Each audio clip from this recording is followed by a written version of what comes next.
Hey folks, this is Gabe at Security.org, and there may not be a more well-known name when it comes to antivirus and cybersecurity and just protecting your computer than Norton. And Norton has a plethora of products out there to help you keep your computer life safe, just a lot of things safe in terms of your digital identity and things of that nature. But today we want to focus on Norton Secure VPN. So strap in, get ready for today's review of Norton Secure VPN.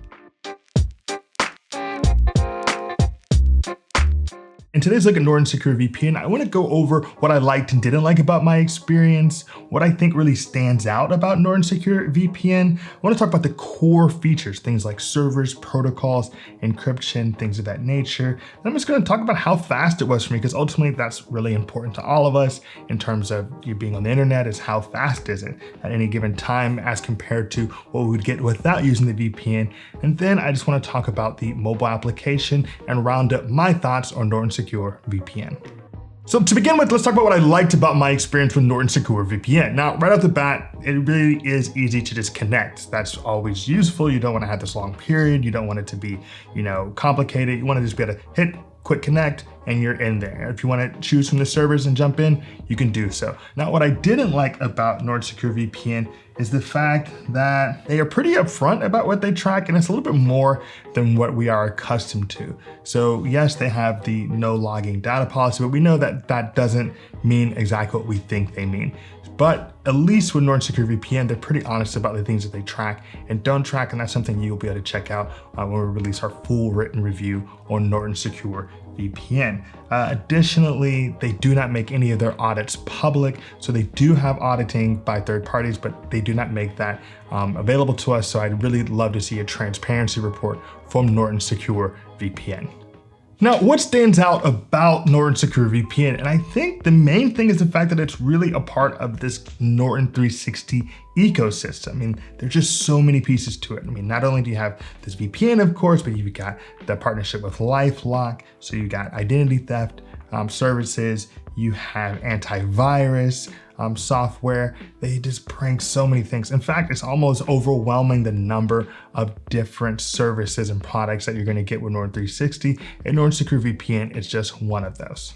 So let's talk about some of the core features with Norton Secure VPN, beginning with the kill switch. Now, a kill switch ensures that no matter what goes down with your VPN, something's not going to spread in case something happens to it. So if it goes down, you're not going to be screwed. And unfortunately, it doesn't seem to have kill switches for all devices. I know there's no kill switch on my iOS device.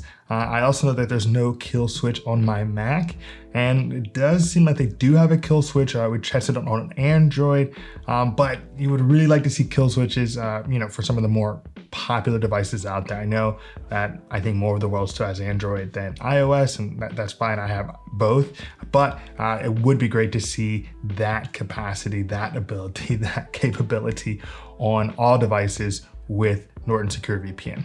Now, when it comes to servers with Norton Secure VPN, you'll note that it has a few thousand servers in approximately 30 countries. Now, one thing I want to point out is that there are just not a ton of diversity when it comes to servers in terms of P2P servers and things of that nature. Now, you do have something called a torrent optimized region with Norton Secure VPN. That's something we saw in our testing, but with a lot of the VPNs out there, you'll be like, oh, this is UK streaming, or this is India streaming, or things of that nature. And we really did not see those dedicated servers in Norton Secure VPN, which is something a lot of us really like to see with all of our VPNs out in the market today. Now, when it comes to encryption, fortunately with Norton Secure VPN, there is no worry or concern there. They use AES 256-bit, so we're good there. We have no qualms, if you will, with their encryption methods. Now, when it comes to protocols with Norton Secure VPN, this is where they really don't bring as much as what we've come to expect from a lot of the other VPNs out in the market. For example, on iOS, iOS, you'll note that there is no way to change. You're going to be using IPsec, and that's it. If you don't like that, sorry, you're not gonna have anything else. There's no WireGuard, things of that nature. And with every other device, they're using OpenVPN. And that's it. I mean, we would love to see more. We would love to see different versions with different things that you can choose, in fact, but that's not the case with Norton Secure VPN, and something you want to be thinking about if you're like me, you're really into WireGuard these days. Not happening.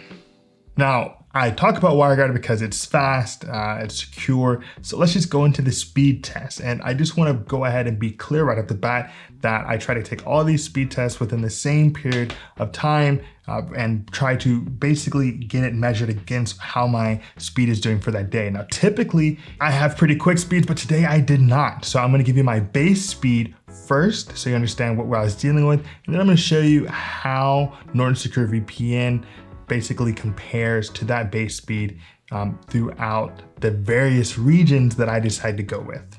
Now, with the important base speed test, I had 47.6 megabits per second download speed today and 21.5 megabits per second upload speed. So a lot of things seem to be impacting it. Today in my home is quite slow, but I think it's useful because things aren't always going to be at their fastest speeds. And let's see how well it performs under these conditions. Now, when it comes to South Africa, I had 28.6 megabits per second download speed and 4.93 megabits per second upload speed. So that's Norton Secure VPN in South Africa. Now, when I went over to France, I had 50.8 megabits per second download and 24.9 megabits per second upload. So that's actually faster than what I was getting with my base speed. So that's not too bad for Norton Secure VPN. When I went to Japan, I had 26.9 megabits per second download speed and 5.49 megabits per second upload speed. Then I went west to Canada, Vancouver, and I got 35.5 megabits per second download speed and 22.4 megabits per second upload speed. So that's how Norton Secure VPN fared. So definitely not, the slowest. In fact, it was faster when it came to France than it was just straight up today. And I basically tested these all within a short window of time to try to get the conditions to be the same. So very interesting test results today, looking at the speed for Norton Secure VPN.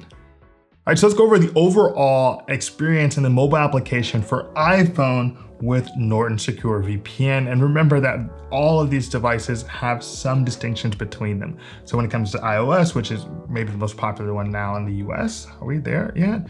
Anyway, I want to go ahead and show you what it's like. So right off the bat, you can see that I have my device turned off, and it's pretty easy to tap, and I'm turning on the VPN.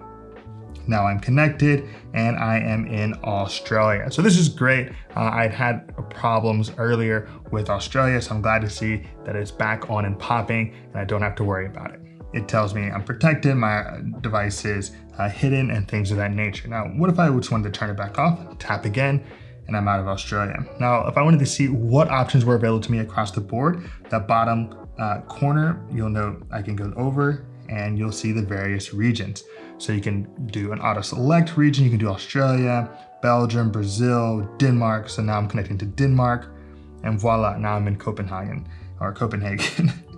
Now, if you go over, I can decide to go to Italy, Japan, Mexico, solid countries, solid spots that people will probably want to be in. These are probably the biggest countries in terms of people trying to virtually be in another spot. Now, to the right of that, you'll get this online privacy kind of monitor.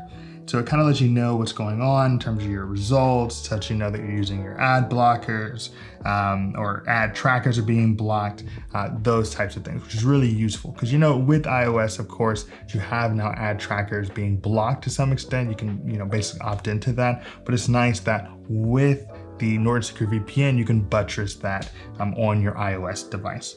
Now, to the right of that, you've got my current network, and you can also decide to turn on auto protect, which basically means that they're going to constantly be turning on your VPN. I turned it off in the present moment, but it's useful if you just want to be like, boom, I'm in a new environment, it knows what to do. It's going to just go ahead and go into protect mode and allow you to basically decide what's trusted and what's not trusted. And if you can note, you can go and actually just decide which trusted networks you have available to you. So there you have it. You can note that there's just not a lot happening inside of the Norton Secure VPN mobile application. There's no place to make favorites. There's really no ability to go that in depth. You can't choose your protocols. You can't change a lot of things. It's really just kind of like a device meant for a novice VPN user. So it just works for you in that moment and the ways that it presents. There's just really not too much more depth to the Norton Secure VPN mobile application. All right, so now I want to give you my final thoughts on Norton Secure VPN. And basically, it's good for novices. If you're new to the VPN market, if you're really just trying to take control of your cybersecurity and you're like, oh, I need that Norton 360 package. So I need, password manager, I need antivirus, I need all, LifeLock, I need all the things that Norton is bringing to the table, then Norton Secure VPN is fine. It's going to work. It's going to give you what most people would want from a VPN. But if you've been in the game for a minute and you really want all the bells and whistles, you're going to want to look somewhere else. If you want maybe even, a more substantial, more transparent privacy policy, you're gonna wanna look somewhere else. That's just not what Norton Secure VPN is here to provide. So remember, top of the line premium stuff, you're not getting Norton Secure VPN, you're getting a reliable, useful VPN that seeks to serve its role within that Norton ecosystem. All right, so thanks for staying with today and a look at Norton Secure VPN. I hope it was useful for you. And if you appreciated today's video, maybe give us a like, leave us a comment, I don't know, maybe even subscribe to our channel, Security.org. We're bringing you the newest in home and digital security each week. It's what we'd love to do. Now, remember, if you want to stay home and stay safe on Chromebook or PC or MacBook or any of the million devices I've got around, we're gonna talk to you about it. So once again, my name is Gabe. This is Security.org. Be secure.